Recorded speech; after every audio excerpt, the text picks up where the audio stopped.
Yep, come on. It's going to take a minute for us to come in. I appreciate y'all's patience.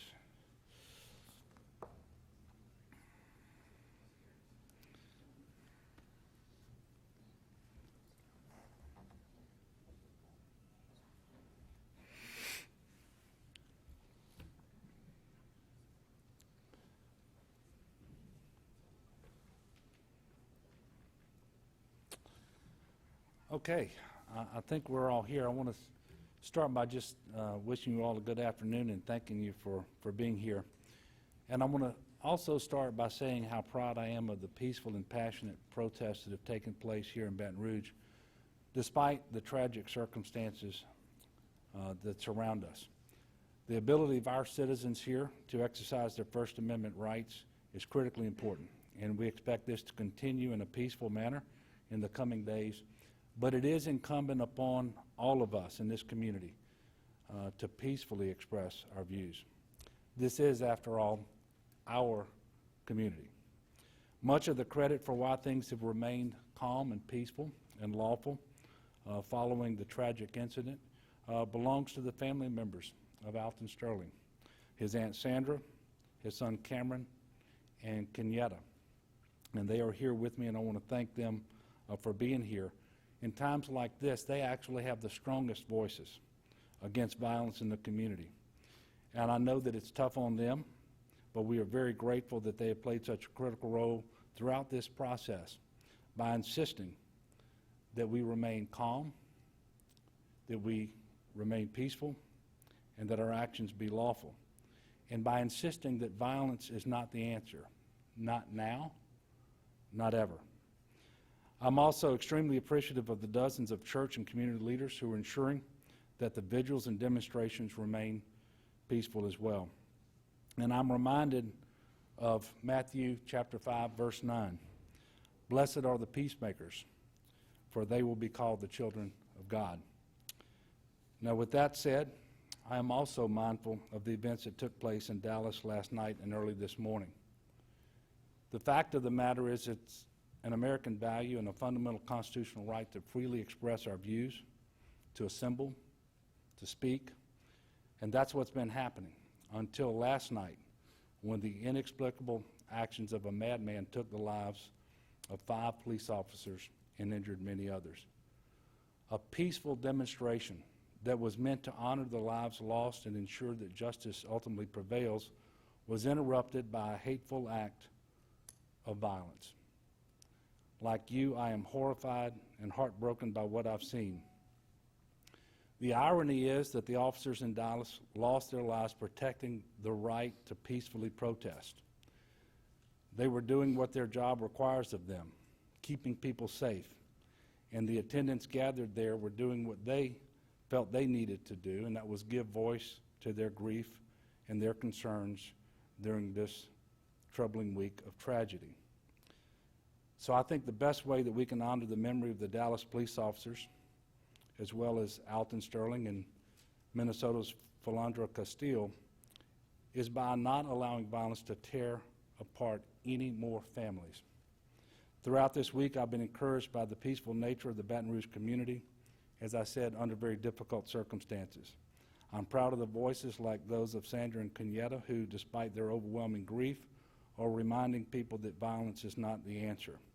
I likewise appreciate the law enforcement officers who, at great risk to themselves, are protecting us and making sure that we can enjoy these rights and do so peacefully. I know there are more protests planned throughout the weekend, and I'm asking everyone in this community and anyone coming into this community to keep the conversations constructive and the actions lawful and peaceful. And I both hope and expect that that will happen. And I want to let everyone know that we presently have no known threats to our community at this time, and it is critically important that we keep it that way. As I said last night at the vigil, we have a long way to go in rebuilding trust between law enforcement and the community to get it to where we all want it to be, but I sincerely believe that that process has already begun. I am praying night and day for our state, for our communities, and I'm asking you and everyone in the state of Louisiana to join your prayers to mine. As we remember the lives lost this week, and in recognition of the President's proclamation, I have ordered flags across the state to be lowered to half-staff. This has been a sad week for our state and for our nation. We are better than this. We are going to do better in the future.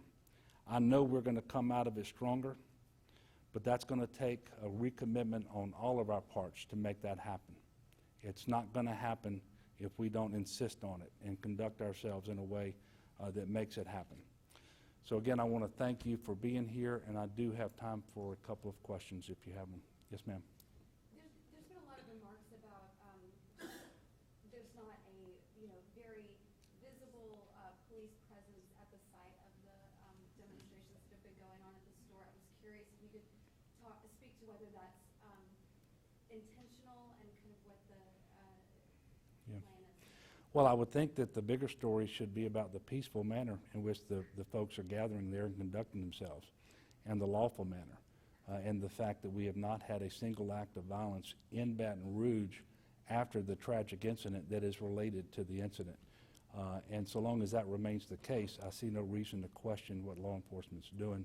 I can assure you, though, having been in constant contact with law enforcement here in the Baton Rouge community, that they are certainly doing what they need to be doing at this time. Yes, ma'am.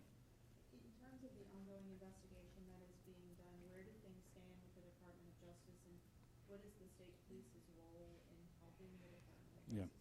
Well, as I said yesterday, the state police role is to assist as they are called upon to do so.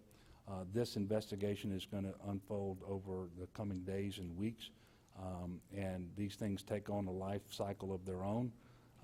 And as for where the investigation stands, that is a question better directed to the Department of Justice Civil Rights Division, and I certainly have confidence that they are going, or they're in the process and are going to conduct a thorough investigation, one aimed at getting to the truth and ensuring that justice is done. But as I said last night, they don't typically share information along the way, and that's why I've called upon the people of Louisiana to be patient and allow this process to work its way through. Yes, sir. In light of Dallas, in light of this week, your meetings with law enforcement this morning, some of the measures that you guys must have discussed about extra preparation, is there anything you can say to that? Well, I just want the people to be as confident as I am that Louisiana and the Baton Rouge's community, the community here in Baton Rouge, we are going to continue in a peaceful, lawful manner. I have every expectation that that will be the case. Certainly it is incumbent upon law enforcement to be prepared when that is not the case. So that was a precautionary measure this morning to have that meeting and to discuss the situation. And certainly I'm not going to go into detail with respect to what those conversations were, but I just want to reassure the people of Louisiana that the law enforcement community here is up to the task, and I feel very confident that things are going to remain peaceful and lawful from here on out. Yes, sir. This will be the last question. Governor, yes, sir. It seems over the last couple of days you've assumed the responsibility of being Baton Rouge's chief executive. So I'm just curious, where is the mayor? And in the discussions that you or your staff is having with the mayor and his staff, what can you give us the idea of what those discussions are about?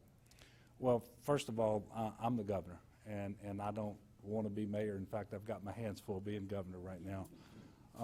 And I would submit to you, I think your question's better addressed to the mayor. But I will tell you that it requires teamwork. And so at the federal, the state, and the local level, there is tremendous communication, whether it's the FBI, the U.S. Attorney's Office, whether it's the state police, the sheriff who is here with us from East Baton Rouge, and working with the mayor's office and the Baton Rouge Police Department. It is all about teamwork if we want to be effective, and so I am confident that we are working well together as a team, and I will let the mayor and the chief of police answer any of those questions. It should be, I think, more properly directed to them. I want to wish everyone a great weekend, and I hope, like me, you will be praying that this weekend goes well for everyone here and around the country, and that we can resume some sense of normalcy very soon. I have every hope and expectation that that will be the case. Thank you all.